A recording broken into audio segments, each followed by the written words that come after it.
Ah les gars, Vini. Franchement, dans son match, moi j'ai adoré le moment où il a tapé le plongeon pour simuler. Je pense que c'était la meilleure action du match. J'ai aussi adoré sa frappe qui est sortie du stade. Non, franchement les gars, plus de sérieux là, on taquine juste. Vinicius les gars, cette saison, je le reconnais absolument pas. On va pas se baser que sur ce match. On va parler de cette saison. On sent vraiment que c'est compliqué pour lui. Plusieurs fois, il a été défendu en expliquant que c'est avec Mbappé que c'est compliqué, que la fusion ne marche pas. Mais cette fois-ci, Mbappé était au banc à cause de sa fièvre. Donc il était tranquille sur son côté, personne pour le déranger. Mais même malgré ça, on sent que c'est compliqué. Après, on va pas se baser que sur un match. C'est le premier match de Xabi. La saison, elle est longue. Ils ont enchaîné beaucoup de matchs. C'est compliqué. Surtout de jouer sous cette chaleur. Et de voir Vinicius même galérer en un contre un, les gars, je vous jure que ça fait bizarre. En tout cas, j'ai hâte de voir à quoi va ressembler l'animation offensive la saison prochaine. L'animation offensive sous Xabi Alonso. Est-ce qu'il va réussir enfin à régler ce problème? Parce que pour l'instant, il nous donne l'impression qu'il va jouer avec les trois. Vini, Rodrigo, Mbappé. Et que Mbappé n'a pas de position fixe. Je suis impatient aussi de voir ce qu'il va faire de Bellingham parce que personnellement j'ai trouvé qu'il était plutôt haut, même quand Arda Güler est rentré sur le terrain. C'est le premier match de Xabi Alonso les gars, donc tranquille. Après c'est aussi celui d'Inzaghi, enfin bref.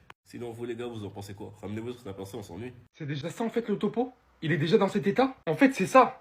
J'ai compris. Non en fait la saison elle est pas terminée. Et comme je vous l'ai dit hier après la séance d'entraînement qui circulait, il va avoir beaucoup de travail. Quand je vous dis que les fantômes du passé sont toujours là, c'est à voir que Vinicius simule littéralement contre Al Hilal, sans parler de son niveau exécrable. Bah oui parce qu'il faut le dire, le x10 on l'attend toujours aujourd'hui. On a encore plus vu la confirmation de à quel point tu voulais gagner la Coupe du Monde des clubs. Persiste sur les mauvais choix, des tirs mais aléatoires. T'es devenu méconnaissable. Bellingham qui a plus d'insultes à son actif qu'autre chose, avec la même qui persiste. Qu'est-ce qu'il faut retenir mis à part ce but de Gonzalo Garcia qui a été construit dans la schématique que Xabi Alonso veut installer niveau plan de jeu, ayant bien fait circuler le ballon pour construire une attaque et terminer ça correctement, et de ma seule satisfaction bien évidemment, Gini Huijsen.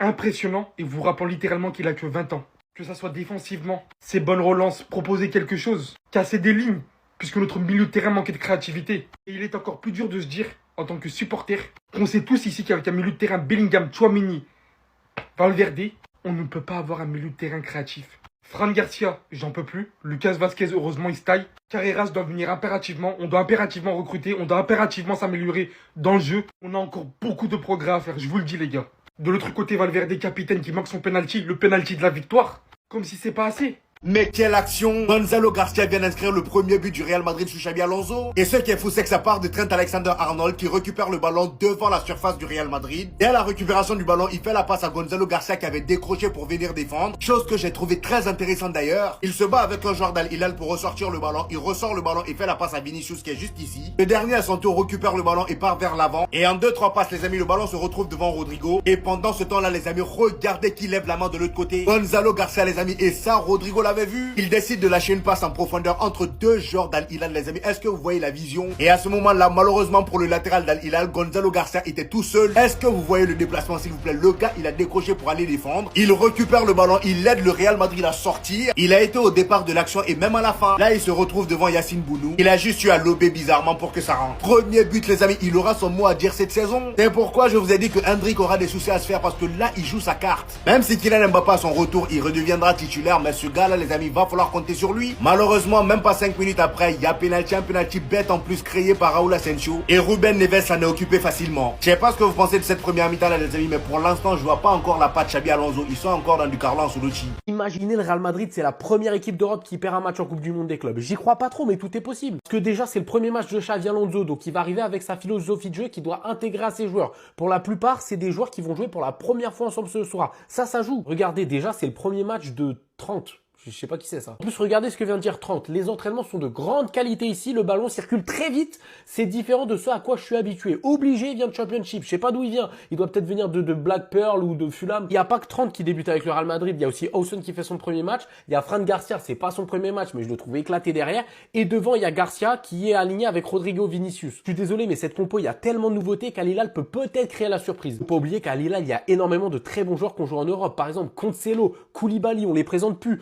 Okash, Bonou. Milieu de terrain, Ruben Neves, Milikovic, Savic et en attaque, Malcolm. Seul bémol de cette équipe, c'est que Mitrovic, leur attaquant, leur meilleur buteur, il est absent. Sinon, c'est une des meilleures équipes d'Arabie, une référence. Ils ont tous l'habitude de jouer ensemble et là, ils vont affronter une équipe qui n'a pas l'habitude de jouer ensemble. Je pense pas que le Real va perdre, mais s'il y a une surprise, je vous dis, ça m'étonnerait pas. Déjà autant de surprises. Elle est là les gars, la première composition de la nouvelle ère de Xabi Alonso. Pour commencer au poste de gardien, Thibaut Courtois. En latéral droit ayant fait très bonne impression lors des premières séances d'entraînement apparu comme explosif. Trent Alexander-Arnold, et s'il veut marquer des points, c'est maintenant, au vu du fait que Carvajal n'est toujours pas revenu de blessure. En charnière centrale, là ça va me régaler. Asensio, Huijsen, partant du même sens, s'ils veulent marquer des points en l'absence de Rudiger, de Militao, de Alaba, c'est maintenant. En latéral gauche, Fran Garcia, je vous rappelle que Ferland Mendy est toujours blessé et Carreras n'a toujours pas été recruté. En sentinelle, Aurélien Tchouameni qui avait terminé le championnat étant l'un des meilleurs joueurs du Real Madrid, accompagné de Valverde, Bellingham qui est redescendu d'un cran au milieu de terrain, qui va littéralement servir de transition entre le milieu et l'attaque. L'aspect étonnant, c'est qu'on ne va littéralement pas retrouver Arda Güler dans ce 11 alors qu'il a été pressenti titulaire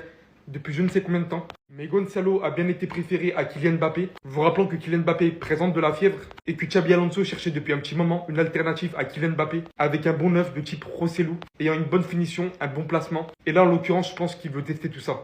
Accompagné sur le côté droit avec Rodrigo, côté gauche Vinicius. Il paraît aussi qu'il y a eu une très bonne entente avec Rodrigo qui était sur le point de partir il y a encore quelques temps. Étant toujours positionné sur le côté droit, on verra cette fois-ci comment Xabi Alonso va l'utiliser ou s'il l'a perfectionné sur ce côté. Il y a beaucoup trop de questions que je me pose et bien évidemment, la réponse, c'est dans quelques minutes.